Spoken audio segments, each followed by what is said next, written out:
আসসালামু আলাইকুম ওয়া রাহমাতুল্লাহি ওয়া বারাকাতুহু। প্রিয় ভিউয়ার্স, আশা করি সবাই ভালো আছেন। আজকে যে বিষয় নিয়ে আলোচনা করব, বিষয়টি থাম্বনেলে দেখেই আপনারা বুঝতে পেরেছেন। প্রধান উপদেষ্টার সহজ কৌশলে যুগ যুগ ধরে বেদখল হওয়া সম্পত্তি ছেড়ে দেওয়ার নির্দেশনা দিয়েছেন। ৩টি প্রমাণের যে কোনো একটি প্রমাণ যদি আপনার কাছে থাকে, তাহলে সেই সম্পত্তি আপনি খুব সহজেই আপনার মালিকানা আপনি ফিরে পাবেন।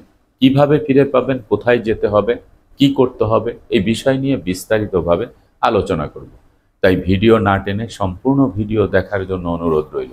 আর ভিডিও দেখার পরে যদি ভালো লাগে, মন চায়, লাইক কমেন্টস করবেন, শেয়ার করবেন। আর আমাদের চ্যানেলটি যদি ভালো লাগে, আমাদের পরিবারের সদস্য হতে চান, তাহলে চ্যানেলটি সাবস্ক্রাইব করে পাশে থাকা বেল বাটনটি অন করে দিয়ে আমাদের সাথেই থাকুন। প্রিয় ভিউয়ার্স, প্রধান উপদেষ্টা মহোদয়ের সহজ কৌশলে আপনার যুগ যুগ ধরে বেদখল হওয়া সম্পত্তি আপনি ফিরে পেতে পারেন।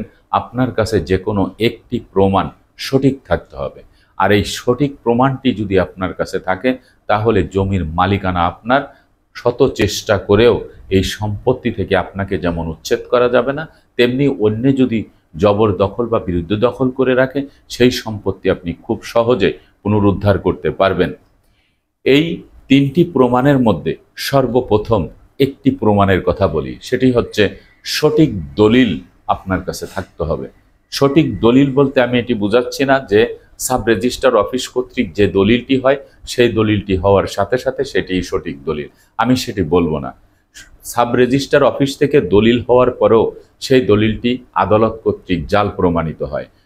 সাব রেজিস্ট্রার অফিস কর্তৃক যে দলিলটি হয়, সেই দলিলের ভিতরে অন্য যে কোনো ব্যক্তির অংশ থাকে, সত্য থাকে, সেই দলিলটিও কিন্তু আপনার জাল হয়ে যেতে পারে।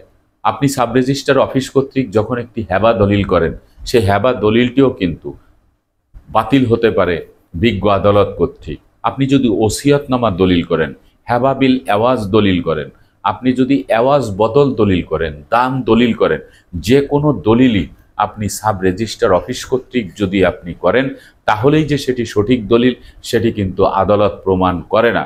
ওই দলিলটি হচ্ছে সবচেয়ে সঠিক। আদালতে মামলা করলেও সেই দলিলটি টিকবে, ওই দলিলটি বাতিল হবে না। ওই দলিলে অন্য কারো কোনো ব্যক্তির কোনো সত্ত্ব নেই, কেউ ওই দলিল সম্পর্কে তার সত্ত্বের দাবি করে না। এই সকল সম্পত্তির দলিল যদি সাব রেজিস্ট্রার অফিস কর্তৃক করা হয়, সেই দলিলটি হচ্ছে সঠিক দলিল।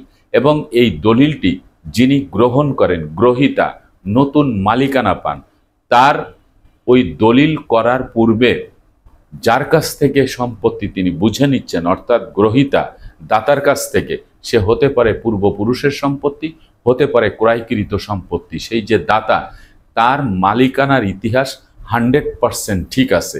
এই যে 100% মালিকানা ঠিক রেখে যেই ব্যক্তি সম্পত্তি গ্রহণ করে এবং যে দলিলটি সাব রেজিস্ট্রার অফিস কর্তৃক দলিল হয়েছে, সেটি হচ্ছে সঠিক দলিল। হতে পারে হেবাক দলিল, সকল শর্ত মেনে, রাষ্ট্রীয় আইন মেনে যে হেবা দলিলটি করা হয়েছে, যে হেবা দলিলের ভিতরে অন্য কোনো ব্যক্তির কোনো সত্ত্ব নেই, নিয়ম মেনে, সেই হেবা দলিলটি কিন্তু সঠিক দলিল।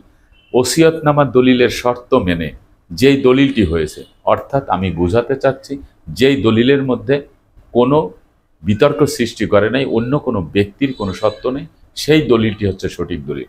এই সকল দলিল যদি আপনার কাছে থাকে, 100 বছর আগের দলিলও যদি থাকে, আর আপনি যদি সেই সম্পত্তি যদি হস্তান্তর করে না থাকেন, এই সম্পত্তি যদি অন্য কোনো ব্যক্তি ছলচাতুরি করে, তঞ্চকতা করে, প্রতারণা করে এই সম্পত্তি যদি তার নামে যদি রেকর্ড করে নেয় বা দলিল করে নেয়, সেটি জাল দলিল হয়ে যাবে। রেকর্ড করে নিয়ে এলে, বিজ্ঞ আদালতে মকদ্দমা দিলে, সেই রেকর্ড খতিয়ানও কিন্তু বাতিল হয়ে যাবে। যেহেতু আপনার সম্পত্তির মালিকানা আপনার এই সম্পত্তি কশ্চিনকালেও আপনি হস্তান্তর করেন নাই, বেচা বিক্রি করেন নাই, এই দলিলের সম্পত্তি কেউ আটকে রাখতে পারবেন না। এটি কিন্তু আমার কথা নয়, এটি মন্ত্রণালয়ের কথা, প্রধান উপদেষ্টা মহোদয়ের কথা, ভূমি উপদেষ্টা মহোদয়ের কথা, ভূমি সচিবদের কথা, এটি আমার কথা নয়। এই নিয়ে পরিপত্র জারি করা হয়েছে, আমার নিজের কাছেই আছে। নাম্বার 2 হচ্ছে সঠিক রেকর্ড খতিয়ান। সঠিক রেকর্ড খতিয়ান বলতে আমি এটা বোঝাচ্ছি যে আপনার কাছে রেকর্ড খতিয়ান থাকলেই যে আপনি জমির মালিক এটি কিন্তু প্রমাণ করে না। আপনার কাছে ওই রেকর্ড খতিয়ানটি থাকতে হবে যেই রেকর্ড খতিয়ানটি সর্বপ্রথম হয়েছে সেই 1888 সাল থেকে শুরু হয়ে 1940 সালে শেষ হয়েছে।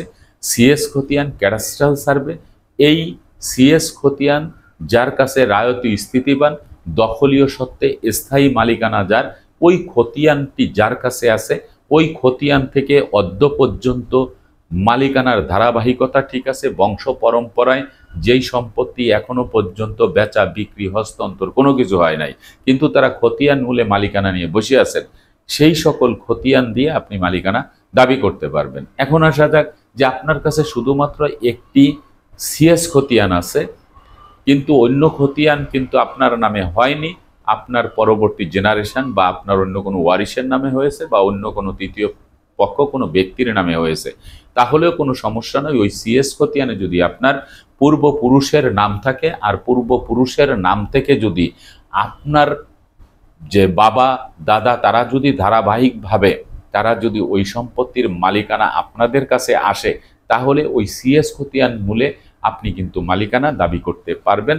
এবং এই সম্পত্তি অন্যের নামে যদি রেকর্ড খতিয়ান হয়ে থাকে, তাহলে বিজ্ঞ আদালতে মকদ্দমা দিয়ে ওই রেকর্ড খতিয়ান আপনি সংশোধন করে বা বাতিল করে আপনার নামে রেকর্ড করায় আনতে পারবেন আদালতের ডিগ্রি মোতাবেক। তাহলে এই যে রেকর্ড খতিয়ান, এই রেকর্ড খতিয়ান যদি আপনার নামে একটি থাকে, সর্বশেষ হালনাগাদ যে রেকর্ড খতিয়ান হয়েছে আমাদের ভূমি অপরাধ প্রতিরোধ প্রতিকার আইন 2023-এ যেটি বলা হয়েছে যে সর্বশেষ রেকর্ড খতিয়ান থাকলে, নামজারি থাকলে তাকে উচ্ছেদ করা যাবে না, সর্বশেষ বলা হয়েছে আদালতে মকদ্দমা দিয়ে যদি সংশোধন করা হয়, সংশোধিত যেই রায়টি আসবে সেই রায় নিয়ে ভূমির মালিক যদি সেটি রেকর্ড সংশোধন করে নেয়, তাহলে কিন্তু তাকে বিজ্ঞ আদালত কর্তৃক যে নির্দেশনা দেবে আইন শৃঙ্খলা বাহিনী দিয়ে বা যে কোনো পন্থায়, সেই ব্যক্তিকে উচ্ছেদ করা যাবে। একেবারে বলা হয় নাই যে তাকে উচ্ছেদ করা যাবে না, উচ্ছেদ করতে হলে আদালত কর্তৃক করতে হবে। তাহলে আপনার রেকর্ডটি যেহেতু ভুল হয়েছে, সেই রেকর্ডটি সংশোধন করতে আপনাকে বিজ্ঞ আদালতের সাহায্য নিতে হবে একজন অ্যাডভোকেটের মাধ্যমে। এটি হচ্ছে আপনার 2 নম্বর যে প্রমাণ। এই একটি হচ্ছে দলিল, আর একটি সঠিক দলিল, আর একটি হচ্ছে সঠিক রেকর্ড খতিয়ান। নাম্বার 3 হচ্ছে বিজ্ঞ আদালতের ডিগ্রি। কারণ আমরা জানি যে ইতিমধ্যে আমাদের যে প্রচলিত আইন, সেই প্রচলিত আইনের সাথে একটি ভূমি অপরাধ প্রতিরোধ প্রতিকার আইন 2023 ফৌজদারি আইন সংযোজন করা হয়েছে। এই সংযোজিত আইন এবং প্রচলিত আইনে যে পূর্বে যে তামাদিয়ানের 28 ধারা ছিল, 12 বছরের অধিককাল পর্যন্ত সম্পত্তি যদি মালিকের সম্মুখে ভোগ দখলে থাকে, তাহলে সেই সম্পত্তির উপরে দখলকারের মালিকানা জন্মায়। আদালত কর্তৃক যদি কোনো রায় বা ডিগ্রি তাকে না দেয়, 100 বছরেও যদি তিনি দখলে থাকেন, আর যদি তার একটা বা দুইটা রেকর্ডও যদি তার নামে হয়, সেই সম্পত্তি তিনি দখলে রাখতে পারবেন না। যিনি প্রকৃত জমির মালিক তিনি যদি বিজ্ঞ আদালতে মকদ্দমা দেন এবং আদালত যদি সকল কাগজপত্র যাচাই বাছাই করে, সত্যতা যাচাই বাছাই করে সন্তোষজনক মনে করেন যে না, হ্যাঁ এই ব্যক্তির সম্পূর্ণ সম্পত্তি, আর যিনি দখলে আছেন তিনি ভোগ দখলকারী, জবরদখলকারী, তার সম্পত্তি নয়, এই ডিগ্রি মোতাবেক আপনি সেই সম্পত্তি ফেরত আনতে পারবেন। এই যে 3টি প্রমাণ, এই 3টি প্রমাণের যে কোনো একটি প্রমাণ যদি আপনার কাছে থাকে, তাহলে আপনি কিন্তু সরাসরি দেওয়ানি আদালতে একজন আইনজীবীর মাধ্যমে মকদ্দমা দিয়ে আপনার সম্পত্তি আপনি ফিরিয়ে আনতে পারেন। একজন আইনজীবী নিযুক্ত করতে হলে আপনাকে সবচেয়ে যে বিষয়টি লক্ষ্য রাখতে হবে সেটি হচ্ছে একজন সিভিল আইনজীবী যিনি অভিজ্ঞ সম্পন্ন, যিনি জমি সংক্রান্ত বিষয়ে মামলা মকদ্দমা করেন। ক্রিমিনাল যিনি করেন তিনি দেওয়ানি আদালতের যে সিভিল মামলা এগুলি কম বোঝেন, এই ধরনের না। আপনি যিনি জমি সংক্রান্ত বিষয় ভালো বোঝেন, অভিজ্ঞ ব্যক্তি, তার শরণাপন্ন হয়ে আপনি কিন্তু আপনার যে কাগজপত্র সেটি দিয়ে আপনি বিজ্ঞ আদালতে যে মামলাটি দেওয়া দরকার সেটি আইনজীবী সাহেব ভালো বোঝেন, সেই মামলাটি দিলে আপনার সম্পত্তি ফিরে আসবে। আশা করি আপনারা এই বিষয়টি বুঝতে পেরেছেন। আজকের মতো ভিডিওটি এখানে শেষ করব, আগামীতে দেখা হবে অন্য কোনো ভিডিও নিয়ে। সে পর্যন্ত সবাই ভালো থাকবেন, সুস্থ থাকবেন, আর আমার জন্য দোয়া করবেন। আল্লাহ হাফেজ।